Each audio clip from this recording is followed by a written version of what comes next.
ان الحمد للہ والصلاة والسلام علی رسول اللہ اما بعد فاعوذ باللہ من الشیطان الرجیم بسم اللہ الرحمن الرحیم۔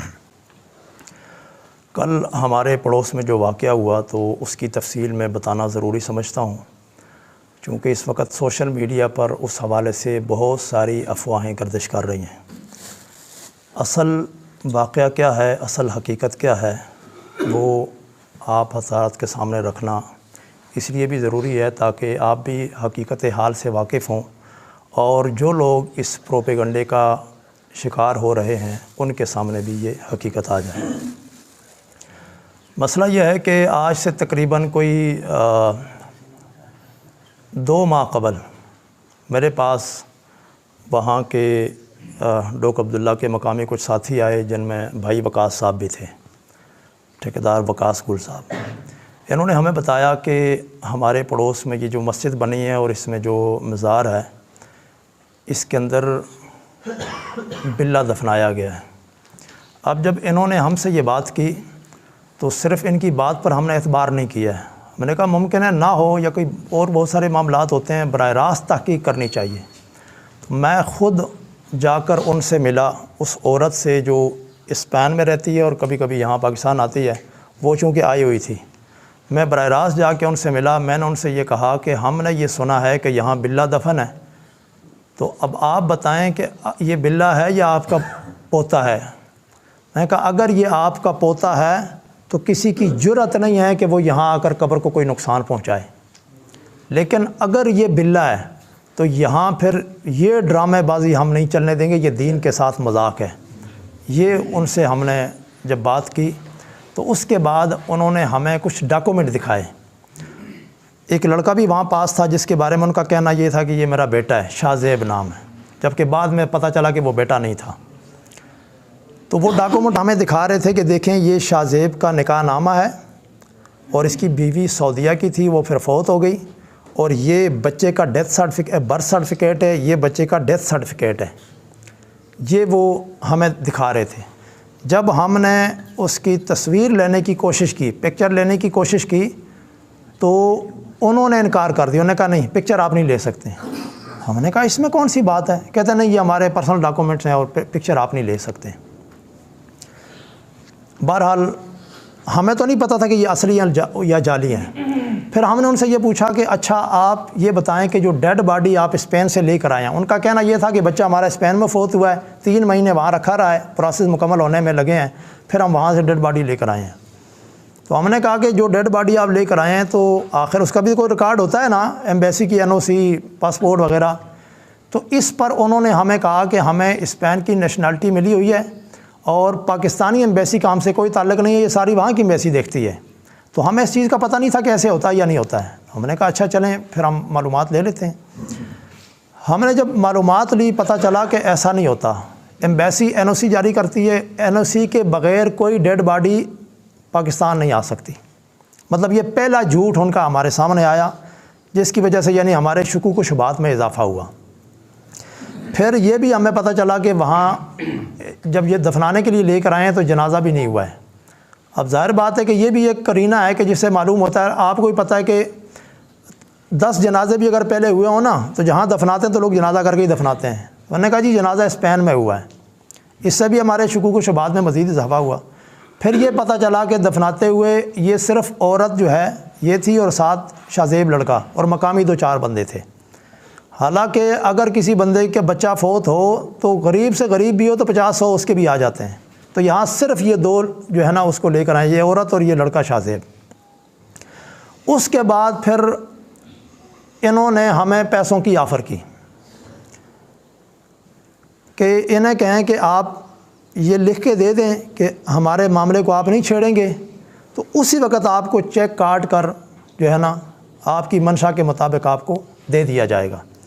میں نے جواب یہ بھجوایا، میں نے کہا انہیں کہیں کہ شاید آپ نے ہمیں پہچانا نہیں ہے، اگر پہچانا ہوتا تو شاید کوئی اس طرح کی یہ لاکھوں کی کیا کروڑوں کی آفر بھی ہمیں نہ کرتے، اتنی ضرورت ہی نہ ہوتی آپ کو، لیکن ہمیں چونکہ پہچانا نہیں تھا تو ہم نے کہا کہ آپ اس کو اپنا پوتا ثابت کریں تو ہم آپ کے ساتھ کھڑے ہوں گے، اور اگر پوتا ثابت نہیں کر سکتے ہیں تو ظاہر بات ہے کہ پھر یہ بلے کو ہم قبول نہیں کر سکتے ہیں، بے شک آپ کروڑوں روپے بھی جو ہے نا وہ ہمیں دے دیں۔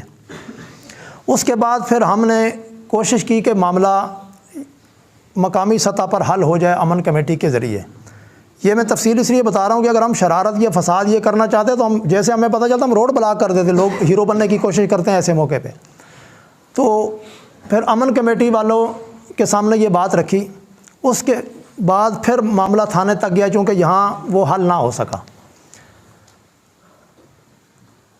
تھانے میں جب یہ بات گئی ہے درخواست وکاس بھائی نے دی، وہاں سے پولیس نے ان کو اٹھانے میں اتنی جلدی کی اور اس انداز سے آئے ہیں کہ ہم نے سمجھا کہ یہ سارے جو ہے نا دین کے مجاہد اور غازی ہیں کہ اب مسئلہ حل ہو جائے گا، یعنی جس انداز سے انہوں نے ریڈ کیا نا علاقے میں جس طرح وہ آئے ہیں۔ لیکن جیسے ان کو اٹھایا، چونکہ اٹھانے میں انہوں نے جلدی کی ہے تو ہم نے سمجھا شاید اگلے معاملے میں اس طرح حساس ہوں گے، اٹھانے میں جلدی کی، تھانے لے کر گئے تو جو بھی تفصیل تھی وہ ساری پولیس کے سامنے آئی ہے۔ وہاں انہوں نے جو بیانات دیے ہیں، پھر وکاس بھائی بھی گئے ہیں، ان سے بھی انہوں نے پوچھا ہے، بہت ساری باتیں ان کے سامنے آئی ہیں اور یہ ساری چیزیں بھی ہم نے ان کے سامنے رکھی ہیں پولیس کے سامنے کہ یہ چیزیں ہیں۔ پھر انہوں نے وہاں سے اس معاملے میں تھوڑی سی مطلب یہ کہ وہ جب تاخیر ہونے لگی ہمیں محسوس ہوا کہ کوئی معاملہ جو ہے نا وہ کرنے والے رفع دفع، ہم نے تھوڑا سا اس کو سیریس لیا اور یہاں سے ہمارے جو محلے کے اللہ تعالیٰ ان کو جزائے خیر عطا فرمائے، الحمدللہ آدھے پونے گھنٹے کے شارٹ نوٹس پر اپنے یعنی وہ آئی ڈی کارڈ کی کاپیوں سمیت تقریباً کوئی 40-50 بندہ میرے ساتھ یہاں سے چل پڑا۔ میں نے سلام پیش کرتا ہوں اور یہ ہمارا فخر ہے۔ جب ہم تھانے گئے تو پھر جا کر ان کو یہ ہوا کہ یہ معاملہ کوئی سیریس ہوتا جا رہا ہے تو اس پہ کچھ کریں۔ انہوں نے پھر امن کمیٹی والوں سے رابطہ کیا باضابطہ، جو پہلے بات ہوئی تھی امن کمیٹی کی باضابطہ سب سے نہیں ہوئی تھی، جو میں نے ابھی ذکر کیا نا امن کمیٹی کا، وہ پیغام ہم نے پہنچایا تھا لیکن حضرات کی کچھ مصروفیات کی وجہ سے وہ بات نہیں ہو سکی۔ لیکن بعد میں انہوں نے باضابطہ پوری امن کمیٹی کو تھانے بلایا اور وہاں سب کے سامنے جو ہے نا یہ بات ہوئی۔ ان کا یہ کہنا تھا پولیس کا، جو ہمیں پتہ چلا کہ اس معاملے سے جان چھڑائیں، اس کو رفع دفع کریں، جو پولیس کا موڈ تھا۔ تو وہاں یہ طے ہوا کہ میرا موقف یہ تھا کہ ان کو باہر نہ جانے دیا جائے، میرا اپنا موقف یہ تھا کہ ان کو نہ جانے دیا جائے، چونکہ یہ باہر جائیں گے تو پھر معاملہ ہمارے لیے زیادہ مشکل ہو جائے گا، ان کی موجودگی میں سارا مسئلہ حل ہونا چاہیے۔ اب آپ اندازہ لگائیں اس سے کہ ہمیں یہاں جو ڈاکومنٹ دکھاتے رہیں، ڈیتھ سرٹیفکیٹ بچے کا، برتھ سرٹیفکیٹ اور وہ شاہ زیب کا نکاح نامہ، تو پولیس والوں کو کچھ بھی نہیں دکھایا، یہ امن کمیٹی والے گواہ ہیں، پولیس والوں کو کچھ بھی نہیں دکھایا۔ انہیں کہا کہ ہم چیزیں اسپین بھول آئے ہیں۔ سوال یہ ہے کہ پھر ہمیں یہاں علاقے میں جو لوگوں کو دکھاتے پھر رہے تھے تو پولیس والوں کو دکھانا چاہیے تھا کہ یہ ڈاکومنٹس ہیں، یہ دیکھ لیں آپ۔ اور پھر دوسری بات یہ ہے کہ میں نے کہا کہ یہ سارا ریکارڈ یہاں سے نکل آئے گا، اسپین جانے کی ضرورت نہیں ہے۔ لیکن سارے حضرات کا یہی مشورہ تھا کہ بھئی ان کو جانے دیا جائے، کیونکہ وہ کہہ رہے ہیں کہ جی ہمارے پاس ساری چیزیں وہاں ہیں تو ہم بھیج دیں گے۔ تو ہم نے کہا چلیں اگر مسئلہ ایسے حل ہوتا ہے تو ہم اپنی بات سے ہی جو ہے نا وہ پیچھے ہٹ جاتے ہیں، جانے دیں ان کو، لیکن مسئلہ حل ہونا چاہیے۔ اب انہیں جانے دیا گیا۔ یہ تقریباً میرے خیال ہے 18 تاریخ کو ہمارا یہ وہاں معاہدہ ہوا تھا، 22 تاریخ کو ان کی فلیٹ تھی، 22 تاریخ کو وہ چلے گئے۔ اس کے تقریباً 10-15 دن ہم انتظار کرتے رہے، کیونکہ تھانے میں ہم نے معاہدہ کیا تھا نا کہ بھی قانون کے مطابق وہ جو راشد کیانی صاحب جو تھے انہوں نے کہا تھا ہم نے آئی بی کو بھی لیٹر لکھ دیا ہے اور ایف آئی اے کو بھی لکھا ہے، اور یہ جیسے ہی رپورٹ آئے گی کہ ڈیڈ باڈی باہر سے نہیں آئی ہے تو انشاءاللہ ہم قانونی کارروائی کریں گے۔ اب آپ بھی یہ جانتے ہیں کہ یہ 2 گھنٹے کا کام ہے، اگرچہ پولیس ہمیں وہ کرتی رہی ہے کہ یہ اتنا لمبا پروسیس ہوتا ہے فلاں ہوتا ہے، لیکن یہ لالی پاپ ہمارے سامنے نہیں چلتے ہیں، ہم سب سمجھتے ہیں۔ تو 15 دن ہو چکے تھے، نہیں یہ جو ہمارا وہ ہوا تھا معاہدہ ہوا تھا، اس کے بعد ہماری خاموشی کو 15 دن ہمیں ذکر کر دیں جس مہینے میں معاہدہ ہوا تھا، فروری میں، فروری کے 18 غالباً 18 تاریخ تھی۔ 10-15 دن ہم خاموش رہے اور میرے بارے میں پھر مشہور کیا جا رہا تھا کہ اس کو بھی پیسے مل گئے ہیں۔ ایک پولیس والے نے بھی کہا، میں نام نہیں لینا چاہتا ہوں، انہوں نے کہا جی پیسہ اس بھی ہم کھاتا ہوں، چپ ہو گیا۔ اب جب مجھے پتہ چلا تو میں نے کہا یار ایک تو یہ ہماری شرافت ہے کہ ہم انتظار کر رہے ہیں ان کا، اور یہ بھی ان کی خوش قسمتی تھی کہ یہ انتظار ہم نے زیادہ کر لیا اور میں تھوڑا سا اور کاموں میں مصروف تھا، ورنہ تو 15 دن کے انتظار کی کیا تک بنتی ہے۔ لیکن میرا شکوہ اپنے ان بھائیوں سے بھی ہے، امن کمیٹی والے ہمارے دوست ہمارے بھائی ہیں، دیکھیں ان کا بھی کام بنتا تھا کہ جب وہ سست ہیں 15 دن میں وہ نہیں تو کچھ نہ کچھ آپ بھی ہمارے ساتھ کوئی ہیلپ کرتے، ان تک پیغام پہنچاتے بھی معاملہ حل کرو۔ تو بہرحال چونکہ شکوے اپنے سے ہوتے ہیں، ہمارے بھائی ہیں لیکن شکوہ اپنے سے ہی ہوتا ہے کہ یہ حضرات بھی اگر ہمارے ساتھ اس طرح اس معاملے میں وہ کرتے تو شاید پولیس اس حد تک جو ہے نا سستی کا مظاہرہ نہ کرتی۔ 15 دن کے بعد جب ہم نے دیکھا کہ معاملہ جو ہے نا اب الزام ہمارے اوپر لگ رہا ہے کہ پیسے انہوں نے کھا لیے ہیں اور اب یہ اس لیے معاملہ ٹھنڈا ہو گیا ہے، تو ہم نے احتجاج کی کال دے دی۔ جب ہم نے احتجاج کی کال دی تو پھر پولیس متحرک ہوئی۔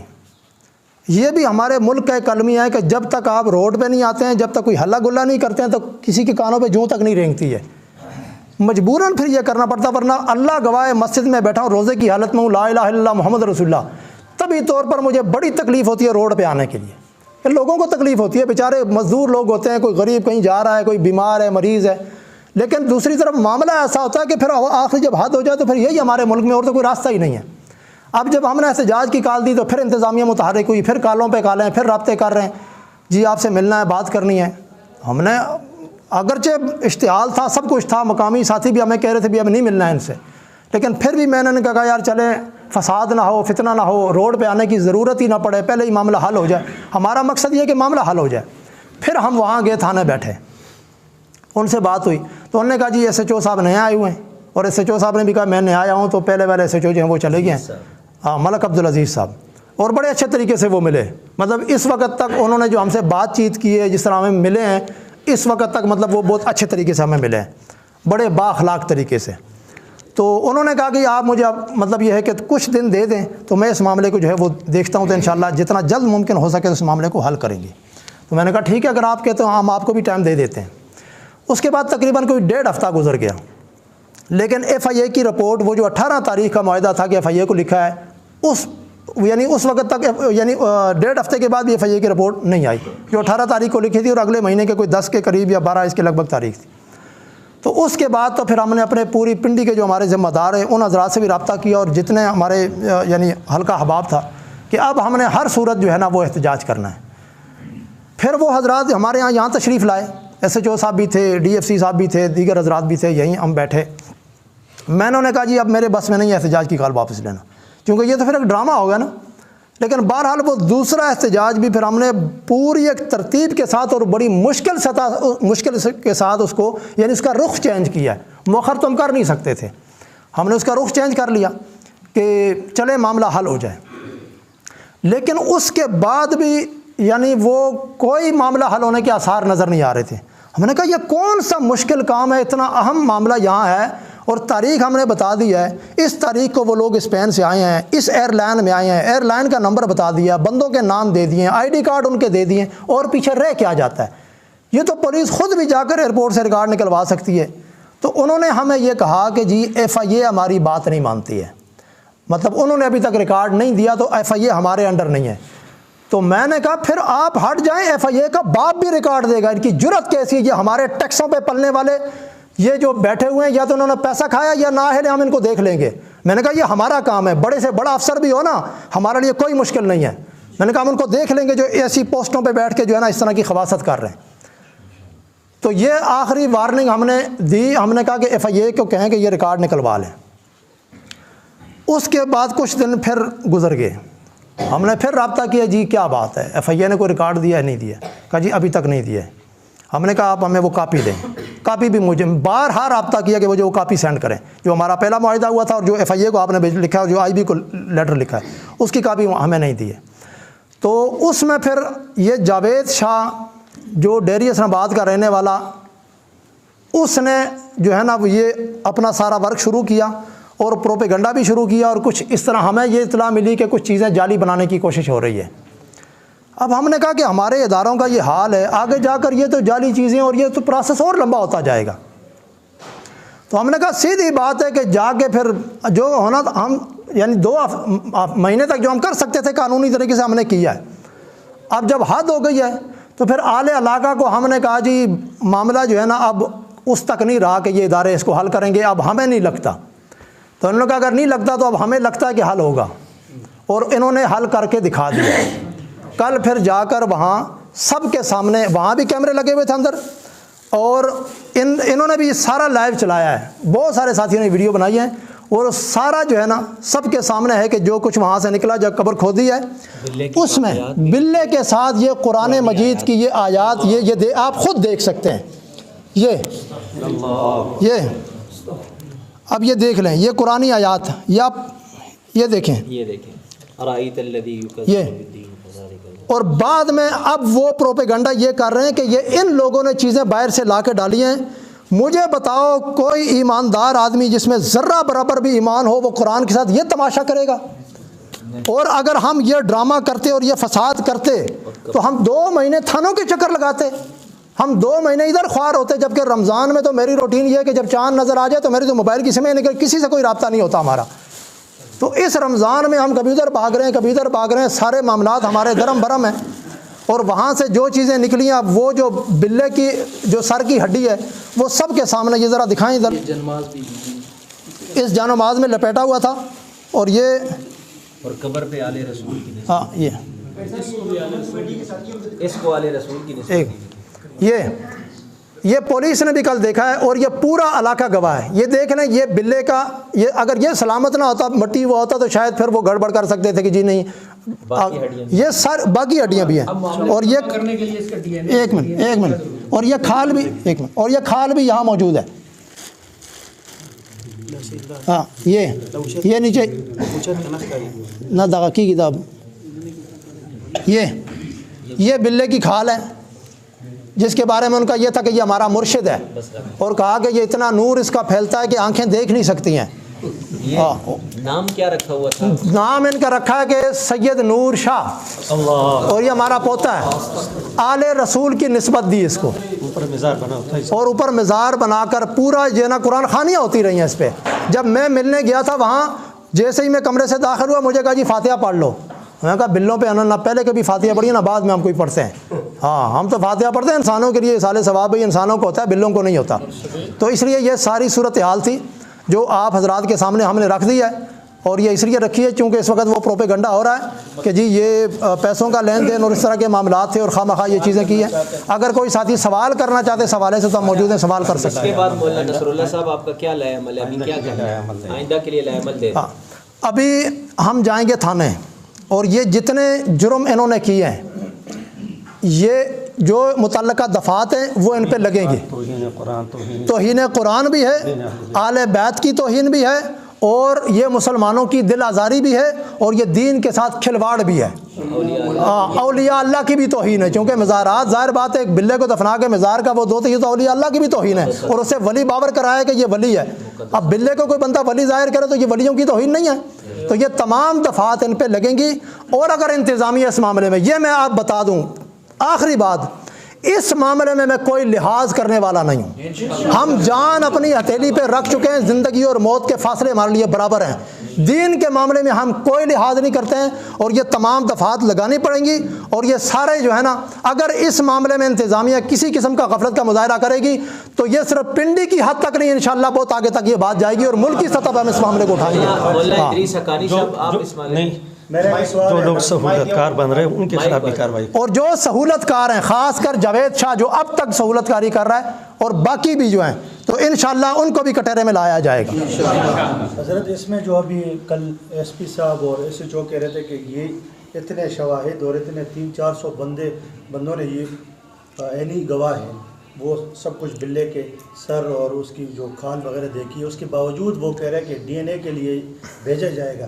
آئے یہ کوئی حربہ ہے مزید اس کو تاخیر کرنے کے لیے؟ بہرحال چونکہ اس کا تو وہ ایویڈنس ہے آپ کو ریٹن میں، یہ تو ویسے آپ دکھا رہے ہیں نا، کورٹ مانگتی ہے ایویڈنس کو ریٹن میں پیپر پہ، اس کا وہ سارا ذکر پیپر پہ ہے کہ یہ نکلا ہے اس میں، ابھی نہیں، ابھی ہم لے کے جا رہے ہیں، ابھی یہ تھانے لے کے جا رہے ہیں، اور یہ وہاں وہ سیل پیک کروائیں گے، اس کے بعد دستخط ہوں گے، اور پھر وہ لیبارٹری بھیجا۔ ہمیں تو کلیئر ہے، سیدھی بات ہے، لیکن یہ قانونی جو پروسیس ہوتا ہے اس میں جو ہے نا، اگر قانونی پروسیس میں مطلب فرض کرو ایک مثال ہے، اگر وہ پیسہ لگا کے کوئی اور رپورٹ دے دیتے ہیں، رپورٹ آئے گی اور نہ، تو پھر ہم بھی وہ انشاءاللہ اس رپورٹ کا جو کرنا وہ ہوگا۔ ایس ایچ او صاحب نے بھی دیکھ لیا، امت کمیٹی والوں نے بھی دیکھ لیا، اور جو نہیں پورا علاقہ گواہ ہے۔ وہ بات بالکل ٹھیک ہے، لیکن جیسے چیئرمین صاحب نے کہا یہ بات بھی پھینکنے والی نہیں ہے، ریٹن میں نہیں، یہ ان کی بات درست ہے کہ چونکہ جو قانونی پروسیس ہوئی ترتیب ہوتی ہے۔ ہمارا مطالبہ یہ ہے کہ ریٹن کا جو پروف جس حساب سے یہ بناتے ہیں اس پہ وہ سالوں لگا دیں گے، تو اس لیے ہم نہیں لگنے دیں گے، یہ جلد سے جلد اس پر کیا جائے، ورنہ ہم احتجاج کی کال دیں گے۔ جلد نہیں کریں گے تو انشاءاللہ ہم اگلا لایا عمل طے کریں گے۔ اور ابھی جو ہے نا، ابھی کے لیے پیغام جو لوگ یہاں پر آتے رہے، اور یہ جو مسجد کا معاملہ ہے. کل بھی میں نے وہاں کہا تھا, میں نے کہا دیکھیں اس کو مسجد کا مسلک کا تنازع ہم نہیں بنائیں گے. یہاں کے مقامی بریلوی حضرات ہیں, وہ ہمارے ساتھ ان کے بڑے اچھے تعلقات ہیں. اہل حدیث حضرات ہیں, ہمارے بھائی ہیں. ہمارا آپس میں ایک جوڑ ہے اس علاقے میں. کبھی کوئی دیوبندی بریلوی اہل حدیث تنازع اس علاقے میں نہ ہوا ہے اور نہ ہم ہونے دیں گے. کرائے پہ باہر سے جس کو بھی لے کر آئیں گے تو اپنے پاؤں پہ وہ واپس چل کر نہیں جائے گا. یہ ہم نے کل بھی کہا تھا. مسجد اللہ کا گھر ہے, وہاں نمازیں ہوں, ذکر تلاوت جو کرنا چاہے بس پھر وہ جائے. وہاں کسی مسلک کے حوالے سے کوئی سرگرمی وہاں نہیں ہوگی. یہ ہم نے کل وہاں طے کر لیا تھا. اور آج ہمیں پتہ چلا کہ باہر سے 2 مولوی آئے ہیں کرائے پہ, انہوں نے کہا جی ہمیں مالکوں نے بھیجا ہے کہ جا کے نماز پڑھائیں. یہ تو ان کی خوش قسمتی تھی کہ ہمیں بعد میں پتہ چلا, اور مقامی وہاں لوگوں نے ان کو ذرا دھلائی کر کے بھیج دیا. صاحب جو وہاں امام ہے ان کا نام کیا ہے, کیا وہی امام برقرار رہیں گے؟ وہی رہیں, ہمیں اسے کوئی نام ان کا کیا ہے امام صاحب کا. بہرحال جو بھی امام صاحب ہیں, امام صاحب مسلک سے امام صاحب وہاں رہیں, اور اس کے علاوہ باقی وہاں کسی قسم کی کوئی سرگرمی نہیں ہوگی. قاری احسان صاحب امام ہے, اور وہی اور آل محلہ یہ مسجد ان کی ہوگی. چونکہ تھانے میں وہ پولیس والے نے ہم سے یہ بھی سوال کیا نا کہ پھر مسجد کا کیا ہوگا, انہوں نے سمجھا شاید مولوی صاحب مسجد کے پیچھے پڑے ہوئے ہیں. میں نے کہا الحمدللہ ہمیں اگر آپ فیصل مسجد کی آفر کریں نا تو ہمیں اس کی بھی وہ نہیں ہے. ہم اس سے بہت اونچا سوچتے ہیں, اور اونچی جو ہے نا وہ ہماری پرواز ہے. تو ہمیں ان چیزوں میں نہیں الجھتے. مسجد آل محلہ کی ہوگی, نماز اور وہ جو سلسلہ ہے وہ اسی طرح چلتا رہے گا. لیکن باہر سے کسی کی مداخلت ہوئی تو جو بھی پھر حالات خراب ہوں گے ذمہ دار انتظامیہ ہوگی. ٹھیک ہے جی, دعا کریں.